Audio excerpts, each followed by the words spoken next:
Hi everyone, it's Pedro Baez from Go for Glory Stable. Today is June 1st, 2026, and this is the update for the previous week and what's going on next week. All right, I this is Monday, so didn't get to do it yesterday, so I want to get this thing out as soon as possible for everyone. So there's a lot going on. So there's just tons going on. Um, so the only thing overall to note is a Big Z outing is still scheduled for June 20th, 2026 at Big Z in Montauk. I'm sure I'm pronouncing it wrong. Someone can correct me, but I say Montauk, uh, New Jersey. So which is like northern New Jersey, northwestern New Jersey, kind of like near where Pennsylvania and New York um intersect. Anyway, so that's on June 20th, and then I guess outside of that, there hasn't been really there's not really any new horses to note. So we're gonna just let's just jump into what's going on. All right. So I'm going down the list. We're gonna start with we'll do the Paul Kelley. Uh, we'll do the Paul. Let me think about this for a second. What we can do is we'll do the Paul Kelley babies first, and then what we'll do is we'll um we'll kind of mix in Paul's horses with outside the babies. We'll mix in the other horses too. With kind of going down the line with like we do with Rob. So all right. All right, so starting with Paul's babies. So the only thing to note, well, that they did train last week, so they arrived to Vernon Downs. Today is the first. They arrived to Vernon Downs on the first, on the 25th of May. Started jogging on the 26th, and they all did a training mile on the 29th. So Friday the 29th. It was a light training mile, so it wasn't. You're not going to see like 210, 211, stuff like that. It was because they've been off for about 2.5 weeks, just hanging out at Saratoga, which is a good thing. It's a good thing. The pros and cons of Florida, having horses going to Florida during the summer, during the winter is it the weather's really good. So you saw how horrible the weather was here in the Northeast. It was horrendous. It was historically bad. At the same time, down in Florida, it was like historically good. There was like no rain really. It was just he was basically jogging. The horses was basically jogging training every single day, like no issue whatsoever. So, um, meaning they got really ahead of the game. So like by April, they were pretty much trained down. It's pretty shocking. Whereas up here, we kept losing all these days and weeks to snow and ice and cold, and it's just wind.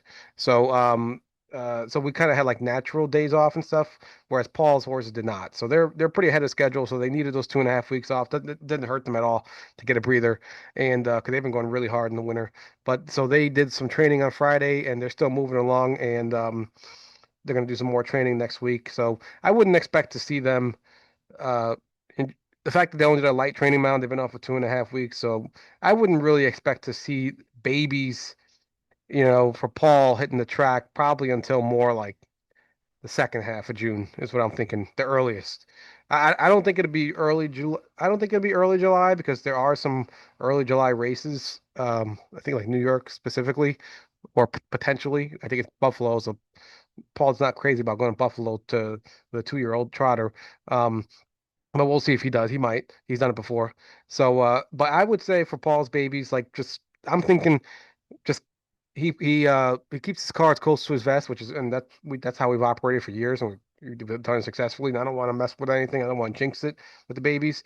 So I it look I'm thinking it's probably going to be second half of June, late June that they'll probably qualify. That's my guess.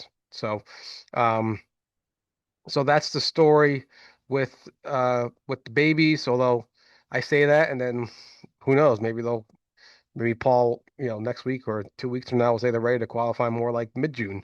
So we'll see. But that's the story with them. So they're moving. So the babies are moving along. With Paul, I'm just trying to think of anything with the babies in particular. Seen Lindy's the only one not jogging, like we discussed. She has a bone bruise, so she's just still going to stay turned out for a while, resting, and then she'll pick it up. Her target is late August, September, early September for qualifying. Um, so that's Paul's babies, and there's really no. They're all pretty much the same. So like I even asked Paul, and he's kind of he was a little surprised. I don't want to say surprised, but I kind of knew the answer before I even asked. So I asked him if he can rank the horses, the babies, and he said right now it's too early. He said they're all doing well. Like he's like, there's really no horses that are like head and shoulders above the other, like where it's like, oh my goodness, this is like super noticeable. And there's really no horses that are like either bad either, like not keeping up or having issues. Seen Lindy is different. That's like a physical bone bruise she has going on. So so with that being said, they're all doing well. So we just got to wait and see. We'll know for sure once they start qualifying what we got, and they'll kind of sort themselves out. So that's Paul's babies. That's the update with the Paul babies. Um, and so that is his horses. Let's just jump right into change this up a little bit. Let's just jump right into the Rob Harmon babies. So that was the Paul Kelley babies. Now we're gonna do the Rob Harmon babies, and Beetlejuice, Blue Chip, Solar Queen, and um Seven Seagrams. We were hoping last weekend, not the 30th, the 23rd. We were hoping to get uh training miles and schooling at Tioga Downs on Saturday. Wasn't meant to be with the bad weather for Memorial Day weekend that we had. So they uh the plan is that they're going to school um at some point this week. We're hoping on Wednesday at Pocono Downs when Pocono Downs has qualifiers. So we're hoping that Rob's hoping he can bring the babies over there and school, and at least the filly trotters potentially. Um, School them behind the gate. Hopefully they can school them behind the gate a little bit and maybe get some training miles in over at Pocono. So that's the story with them. So really, with Rob's babies, they're pretty much at this point. The goal for this week is just kind of get them schooled, meaning learning to be behind the gate, get their nose on the gate, learning to kind of follow the gate around, and when the gate opens to get off the gate. So it only takes like they learn pretty quickly how that goes, how to do it and everything. So they just need really like one good session, good day of it.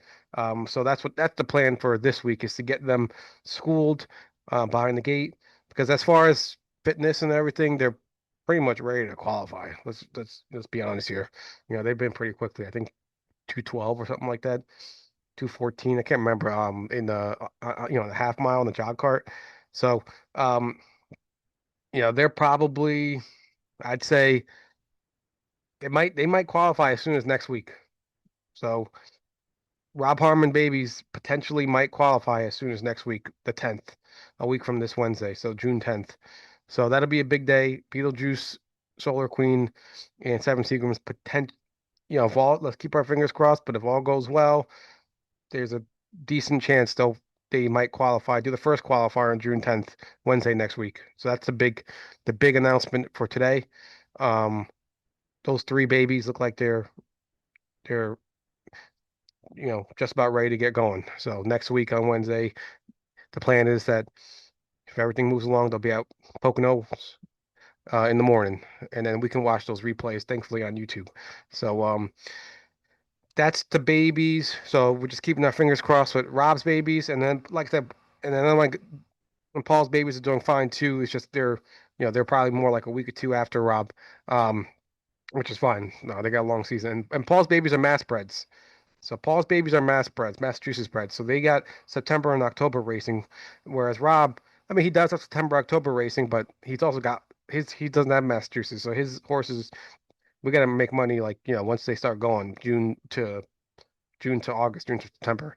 So September, the finals are in September. So anyway, so the big news is, yeah, Rob's horses are schooling this week. With the hopes of next week qualifying, which is huge, game changer. Um, they reinforce the cavalry's coming. So anyway, so now we got the Paul Kelly babies, Rob babies. Now we're gonna move on to the individual horses, the race horses. Adios My Lindy. She is in. I believe she's in today, actually. Now I'm thinking about it. She's in the draw today. They have a double draw. Meadowlands has double draw. So she's in the draw today for Meadowlands for Friday. Uh, Friday, I want to say. And so that's a big draw. So she has the silver. So she has a New Jersey Sire Stakes silver second leg. It goes for 10,000, but she was actually pretty good last time. We'll we just need to see what she is if she's actually like got off the gate and close up front. So we're hoping we can get Scott Zeron again. So the draw is today. So that's for Friday. She'll race at Meadowlands. Okay, let's move on to the next horse. So Adios My Lindy, she's doing fine. That's her plan. So draw for today for Friday at Meadowlands in the New Jersey Sire Stakes Silver. Second leg. Next horse is Beaueastel. He was off last week, which he deserved. He raced like 8 weeks in a row. So he was off last week. So he'll be back in the box tomorrow for Friday or Saturday at Tile Downs. He actually fits that same level again, which is good. That he came in second. Um, so that's Boestel. So he's doing great. He's actually come around pretty nicely. I'm very happy the way he's come around. Checking out the talent. Checking out the talent is um, he's been training. He's been so we purchased. He arrived and he was available to ship to Big Z on the 29th. So that's when he finished April 29th. So that's when he finished his quarantine. So he arrived, I think, on the 29th or 30th, one of those days. So Rob's Rob he gets down under imports all the time. So for him it says it takes 6 weeks for them to qualify, assuming all goes well. So this now we're entering 2, 3, 4. This week would be the fifth week of training, and then so basically Rob said if all goes well, we're checking out the talent. He will qualify next week on June 10th at Pocono Downs along with the three babies. Or it might be four babies. I think Rob actually has other babies with some other guys. Um, but checking out the talent looks like, assuming all goes well this week, and everything has been going well. He's been jogging training. He will qualify next week, June 10th, and we'll see what we got. He's a really promising import from Australia. We've seen peers of his horses he's raced against in Australia do well over here. So there's a lot of good reasons to like him. We really did a lot of research before buying him. Um, and I'm not saying we're not saying he's, the greatest horse in the world, but we just think he's got a chance to be pretty good, pretty solid. So we're hoping he can contribute in a good way. And training wise, his personality wise, Rob said he's more of a of a fiery. You want to say he's more of a he wants to go forward type. He's pulling at the reins. He wants to go forward. He wants to go forward. That's what he wants to do, and that's a good sign. That's what racehorses. That's what the best usually good racehorses how they act. So that's more similar to like Soho Skyfall. Um, even Soho Skyfall. He's a little bit of a fiery type. He wants to go. Uh, I'm trying to think who else. It's not like Gretzky. Gretzky is extreme. Gretzky is extreme hot, extreme fiery. He's like at the if you put Gretzky in the lead, he will not stop for you. He will go as fast as he can. He will not stop, and he's kind of crazy in the head like that. This horse will stop. He knows how to be a racehorse. So he's probably more like Soho in his personality. He's fiery, but he's manageable. So I'm trying to think who else. Trying to think like Enola's more low key. Rosas low key. Invictus for sure is low key. Mine Hunter. Um, yeah, so I'd say like Soho, because Uncle Rat is fiery too, but he's kind of crazy. He's crazy in a different way. But anyway, so that's checking out talent. So he looks like he's gonna make his debut next week. Hopefully, if all goes well this week, he'll make his debut next week, June 10th, Wednesday at Pocono Downs. So definitely gonna be watching that without a doubt. I own a huge chunk myself, so and I'm perfectly fine owning it because I know, I did a lot of research, so I feel good about him. You gotta take chances in this game. So, all right, so that's checking out talent. So that's our new horse debuting next week. Let's do Enola real quick. She raced. This is probably the race of the year. By the way, we don't have Bob and Charlie on just because, like I said, it's on Monday. I just want to get this out to the guys and the gals. All right, so let's do Enola. She's post 5. Like I said, to me, this was almost like the race of the year. Um, Even though it wasn't open, it was not one of 10,000, but this actually was the featured race of that Saturday. So that's her right here. Nola's right here, the 5-4. So you see how she gets off the gate like that and flies off to the front. This 4, I don't know what that 4 was. It was almost like a setup because that 4 was a bomb. He had no chance. And it was almost like a setup, like why he was even pushing us that hard. But you see how Nola blasts out to the lead like that? Like that's above average gate speed. When we talk about gate speed, that's like above average gate speed. I don't know if it's elite. I don't want to say elite. Elite is like you can. I'm trying to think. Do we have anyone who's elite? Like Soho Skyfall and Enola are like okay, I would call above average gate speed. Rosa kind of like average to above average. I wouldn't. Here's Enola. She's just cruising up front, 27-2. But you see, like and you see how she doesn't break through the turns or anything. Like she can do those fast first quarters and not break around those first turns. Like that's a sign of a really nice trotter. But we still probably like average gate speed. Yeah, I wouldn't even say above average. I'll say about average. There she is. That seven's actually really good. That Oliver the Great Horse. He just came in out of nowhere from Yonkers, and it was like kind of random how he even showed up in this race. Anyway, don't want to get into that. It's like they opened up the race for him, but he came in from Yonkers, and he's been doing some damage. I think he made over $100,000 last year. So Oliver the Great is legit. He's a legit racehorse. So I was kind of scared, not knowing how Enola would stack up with him, and it looked like right here, like he had plenty of horse. So I was like, goodness gracious! And when she goes eye to eye like that, like she does fight, but a lot of horses when you go eye to eye, especially once they're getting a little tired, a lot of horses will kind of wilt and kind of go backwards. So there she is though. She once she went eye to eye and Mike they got around that turn, Mike Merton started asking her and yeah, she responded. I mean, they were asking the seven too, and she just popped her head right in front. This was amazing. I mean, she was beat. She was beat. So if you see right here in this final turn, this seven was in front of her. This seven was in front of her, but right here he's in front of her by like a head. But then she just, all of a sudden, she just keeps pushing, pushing, pushing, pushing. Mike Merton's asking her, and she comes right, she just pops right out. So yeah, that was amazing. So that was probably the best win, even though, like I said, it wasn't open.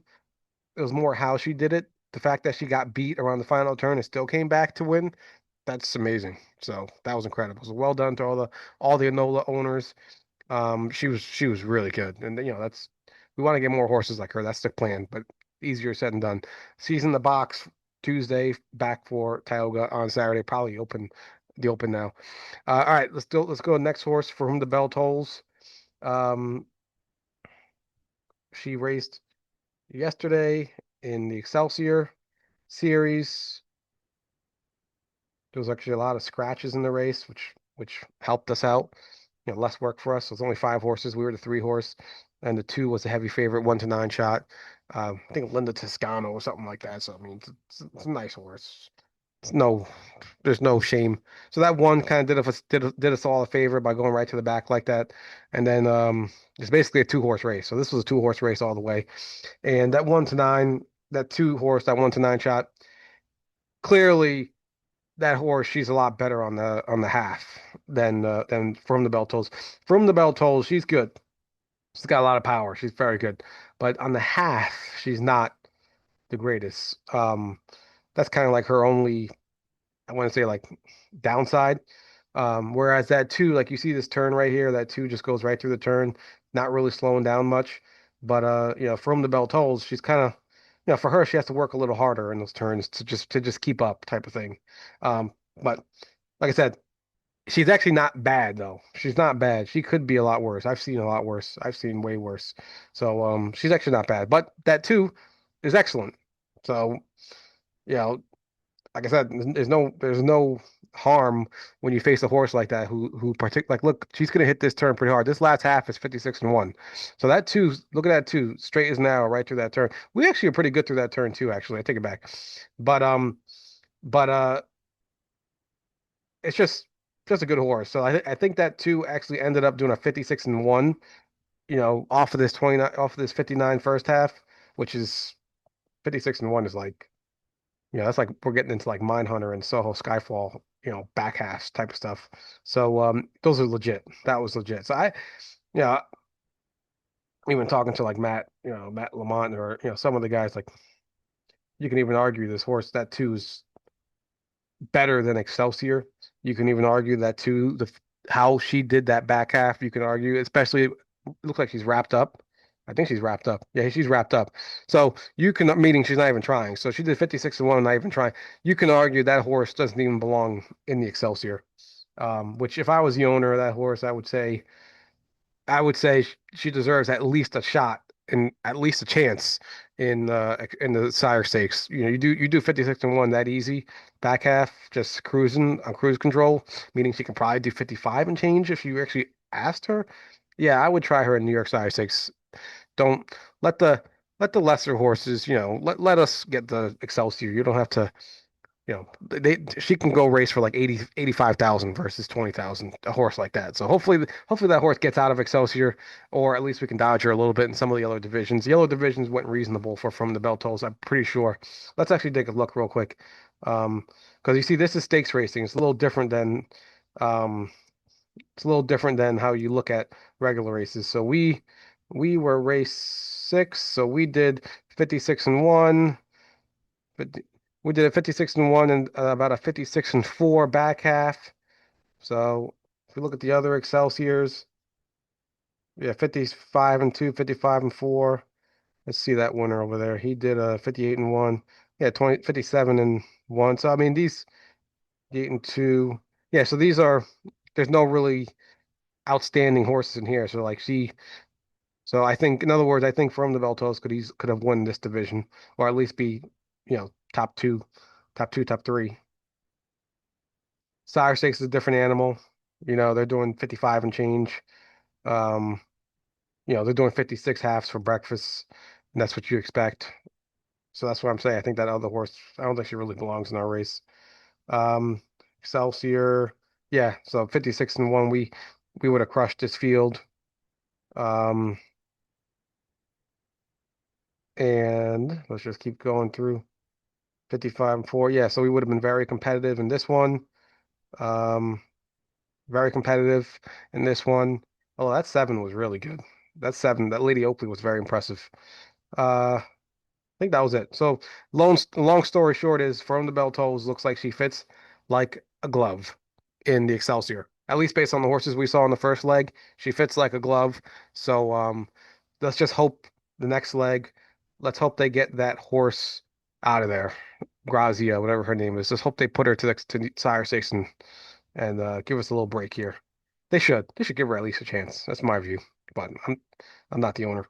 All right, so let's check From the Bell Tolls. What she's got next is Wednesday, June 10th. So June 10th, her next race is June 10th at Buffalo. So I'm sure the draw is at some point later this week. So stay tuned for that. But yeah, she will be going to Buffalo. Rob is definitely racing at Buffalo when we got horses there that are good like she is. So all right, that's From the Bell Tolls. Let's move on to the next horse, Geologic. Geologic, he is in the box for Saturday at Pocono Downs. So he's doing great. He trained in like 202 or something at Vernon. So he's he's perfectly fine. It's good to go. So his race is June 6th on uh Saturday at Pocono Downs. I think his draw actually might be today as well. So we got a lot going on. So his draw might be today. I'm pretty sure it's today. Now I'm thinking about it, and he's going to be in the Sire Stakes division, and his draw is today. And he's doing fine. Trained great, 201. So he's feeling good. So it's interesting. We're very curious to get him going, see what he is at at in the Pennsylvania Sire Stakes. Obviously, he's a lot different than Grand Circuit, Oak Grove Derby. Top 10 horses in the nation or in North America. So curious, really want to see it. So that's Geologic. All right, Gretzky the Great. So the big news for Gretzky the Great is he trained last week on Thursday and Friday, Saturday, Sunday. Today's Monday. His leg is still fine, so he's good to go. Meaning, he's going to qualify this Wednesday, June 3rd. He will be in to qualify with Rob driving. So that's the big news for everyone. Gretzky the Great is going to qualify on Wednesday, June 3rd. So in 2 days with Rob to his first qualifier. And then same thing. We just got to hope he comes out okay. And then we'll kind of see what's next. If we do another qualifier or if we just go right to racing. But that's big news. So thank you everyone for your patience. We obviously did not expect the horse to get hurt after a month of having him. That's just the downside of owning race horses. But thankfully, like I said, well, not like I said, but thankfully it's one of the, I don't want to jinx it, but he's um other horses have been racing fine and doing well. So it's just part of the game. It's just like regular real sports teams. You see good players get hurt and injured all the time. And you kind of like usually is when you least want it to happen. So so he's back, he's healthy, he's sound, and let's just hope that we can move to the next step, which is qualifier, and get through that in one piece. And then let's hope to move to the next step, which is getting him raced. And hopefully he comes out of that good too and just keeps progressing back to where he was. So that's Gretzky. He's in to qualify this week in 2 days on Wednesday, Pocono Downs. There will be replays available on YouTube. All right, that's Geologic. That's Gretzky. All right, Invictus. I've watched this replay now a couple of times because it was so impressive. And he raced at Tioga Downs, the second start there. The start last week was, to me, I just look at it as a complete throwout because we entered him in the level below and then they put him in the level above, higher than we entered him, which I despise when tracks do that to us. Anyway, he's on the inside with the two posts. We got some major scratches. I think the three and the one. The three was actually like the main competitor, so I mean, that was like a gift from the heavens. I'm never gonna complain about that one. So he got so the morning line favorite got scratched, so we were odds on after that one because there was really no competition.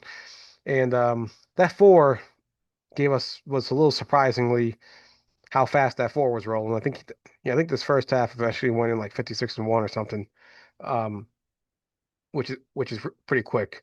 And and that horse I don't think was is that is that good. So it was an interesting first half how fast they went with that one.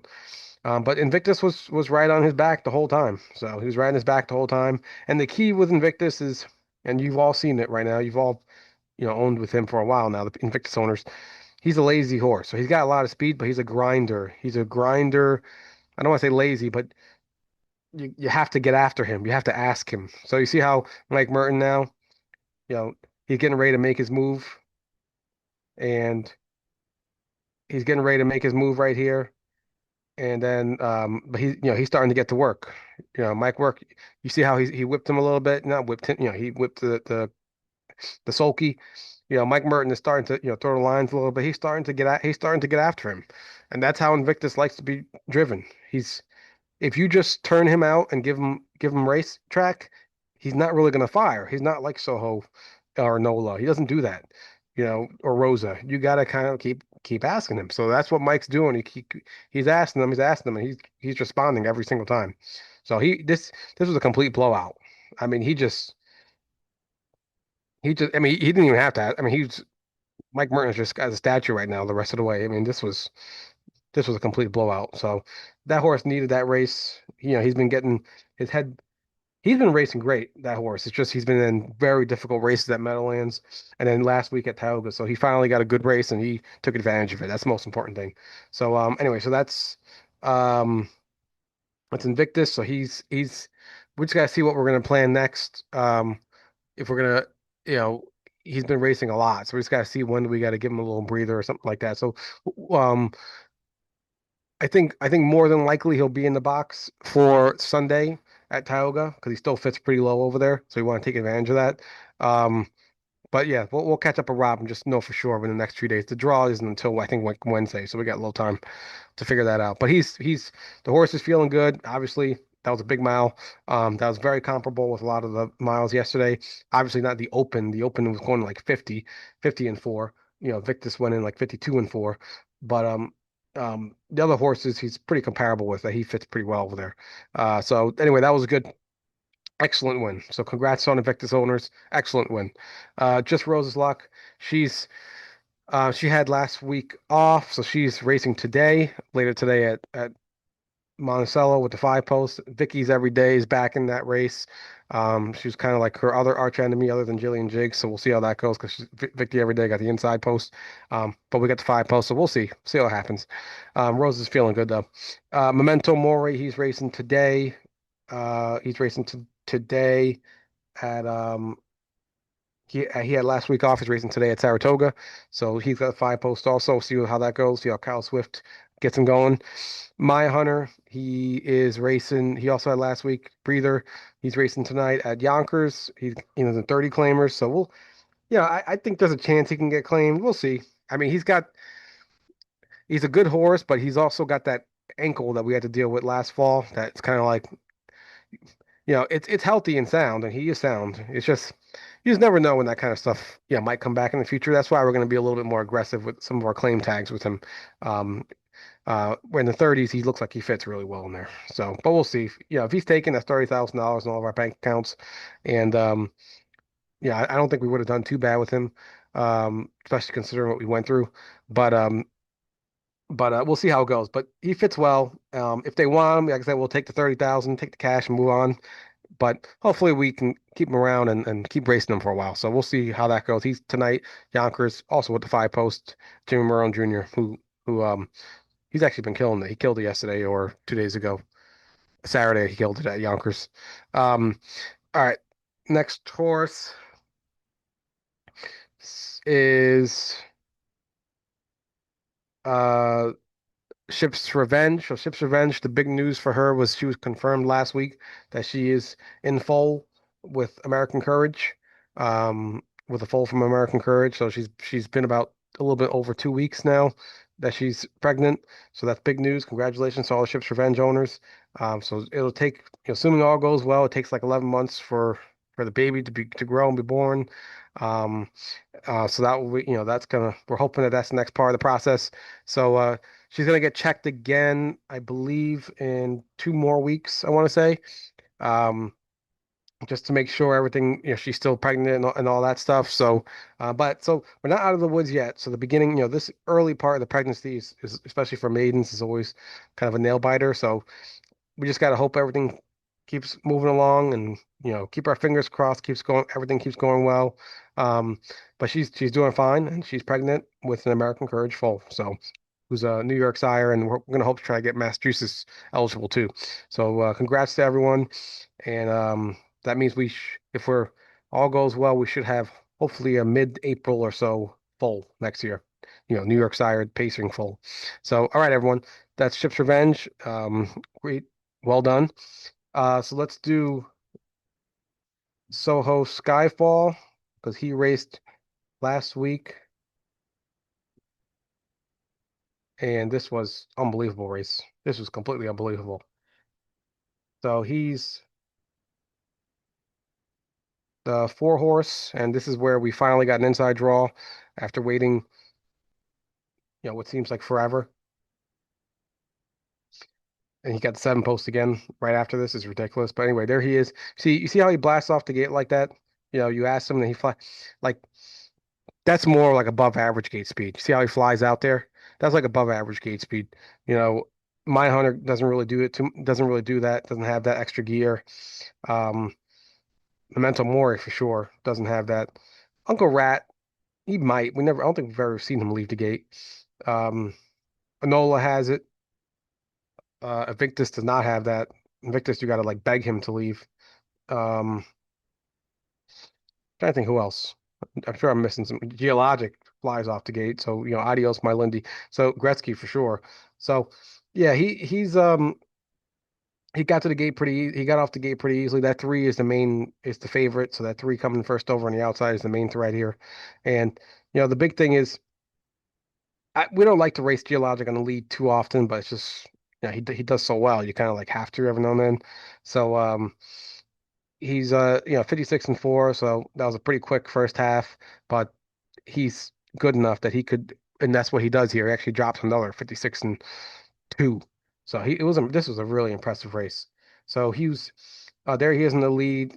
That 3 actually looks like he might come close. And I like how Mike Merton doesn't really let him get eye to eye. That's a big thing. He kind of makes Soho can feel him, but he kind of, you want to make Soho get the feeling like he's being chased. So, and that's kind of what's going on here. He's being chased by the horses. Like to be chased. They're herd animals, so they rather be chased versus, um, horses next to them, or like an animal next to them. They want the people behind them, the horses behind them, animals behind them. So anyway, he went going around the final turn, and he's just putting them away as easy as can be. And I think Pretty sure he does like he ends up doing a 53-1 or something. Which yeah, that's just 53-1 is this time of year very very good, very good at Monticello. Very good. So congrats to everyone. That was a huge win in the Open, and which is it's still tough. The Open is still tough, and so Skyfall looks like he's thank goodness he is back. The horse from last year is back. I mean, that's the horse we saw last year, dropping 53, low 53 miles for breakfast. Just vicious. So that was great. Very happy. He's racing Tuesday, tomorrow, from the seven post. So we'll see how that goes. But yeah, the key is the horse is feeling good. All that patience we've had, just racing him off the pace, not pushing it, not forcing it, just kind of letting him come around. Looks like it's paying off. So Soho Skyfall's doing well. So congrats to all Soho owners. And he got bought out after this. So everybody bought the rest of his shares right after that race, which I don't blame him. All right, so that's Soho. He's racing on Tuesday at Monticello, back in the Open. Second chapter. So second chapter, he has he got the treatment. It's and not last week. He got the treatment. He got the treatment when they were still in Saratoga. So probably like a little more than a week ago. And this past week, all he did was jogging. And then this upcoming week, all he's going to do is just more jogging this week. So the vet doesn't really want, when he jogs, you can't tell if there's any issue. So jogging is not gonna, um, it's not gonna tell Paul or anyone whether the treatment worked or not. So, um, but the vet does want the horse to jog at least 2 weeks before giving them a training mile. So it could be 2 weeks, it could be 3 weeks, it could be 4 weeks. We'll see. As far as how much jogging he's going to do before he gets a training mile, just because the vet wants the treatment um, to really solidify and heal and everything in that area, where the hock is. So we'll see how it goes, but you know, at the earliest at some point next week, at the earliest, maybe Paul will train him and then have an idea whether it's working or not, the treatment, and then, whether he's showing indications that he actually might, it's working and we might be able to get him to qualify. Or it might be, like I said, a week after that, um, next week, or, the following week that no, I'm sorry, 2 weeks from now or 3 weeks from now that we'll see whether it's working or not. We don't know. We kind of have to let Paul and the vets kind of figure it out. But this is like the last ditch effort where we're just trying to, you know, I don't think it's pretty much anything else in the hat that that Paul's going to go to for this horse. So we're going to see if this works. The vet's pretty confident that he thinks it'll work. We'll see. And we just got to give it a little bit of time. And at some point this month, like I said, I don't know if it's going to be next week, 2 weeks, 3 weeks. At some point this month, Paul will train the horse. He's just jogging, but at some point this month, Paul will train the horse, and then we'll see we'll see if it's working. And then if it's working, then we'll obviously push the training a little harder and then get him to qualify. So that's the step for the second chapter. So just hang in there. We just gotta wait another. Like I said, we won't this week. Nothing this week. We're not going to hear anything this week. Maybe next weekend. Next week we will. The next in 2 weeks from now, maybe we'll see. So it's still a waiting game. Just got to get through this week, and then we just hopefully he keeps jogging and there's no other issues or anything like that pops up, and we just got to keep letting them heal and go from there. So that second chapter, we got to wait.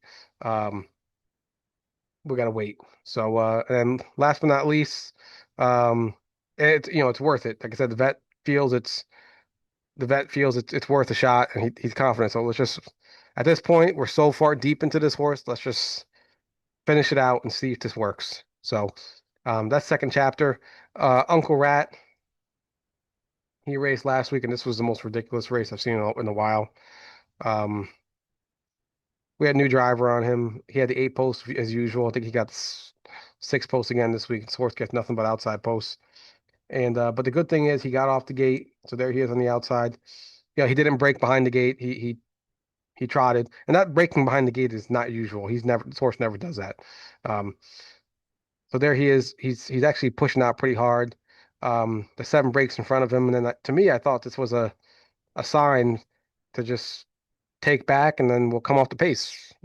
Uncle Rat likes to come off the pace. Either get in front of that 6, or if the 6 not gonna let you get in front, then just go to the back and then, make his move at the half. But instead, we get this hardcore move right here, first quarter move, last to first. I mean, Uncle Rat was amazing how fast he flew up there, but you know, we go 10 lengths faster than the leader did. What do we do? A 27 and 3, 27-4. I mean, it, when you see a move like that, that's a move that usually like a 1-9 shot does. If they're like way better than every horse in the race, and they're like, you know what, I'm just gonna go right to the front and dominate because they're just so much better. You might see that in like stakes races and stuff when you see a monster. I mean, we're Uncle Rat's good, but the problem with him is he's never raced on the lead in his entire life. Now, that is that a good thing or a bad thing? Yeah, as you can tell here, it's a bad thing. But he's never raced on the lead, and he doesn't like racing on the lead. He will pack it in. He will just if there's no horses to chase, he will just pack it in and he'll just quit. No, I'm not saying he gets tired. I'm saying he will just literally, if there's nobody to chase, he'll just kind of like almost forget what he's because he doesn't know. He doesn't know any better. He just won't realize that, oh, I'm supposed to keep giving 100%, 110%. He won't really realize that. So there he is, on top of that ridiculous first quarter, he's doing something he's never done before, which is trying to wire a field from beginning to the end. It's just everything about this drive was just hideous. And we got a Hall of Fame driver, so it's not on the driver. It's just he's a tricky horse to drive. He's not a typical horse to drive. He grabs fifth there, but he's got a lot of power. He's got a lot of speed, but he's a dead closer. That's all he is. He's just a closer. He's a dead closer, and um, he doesn't like to be in the lead. Meaning you gotta just wait. He'll be chasing them in the end, and he will chase them forever. He can live on the outside. So anyway, he's racing on later today, at Saratoga. So hopefully, we got Chris Long, who's driven him a couple times already. So we'll see how that goes. And yeah, hopefully he can, pretty soon get in the winner circle over there. I mean, he fits that race like a glove. So anyway, all right, everyone, thank you for listening. It's been a long video today. We got a lot going on, and have a good day, and good luck with your horses. Have a good week. Take care.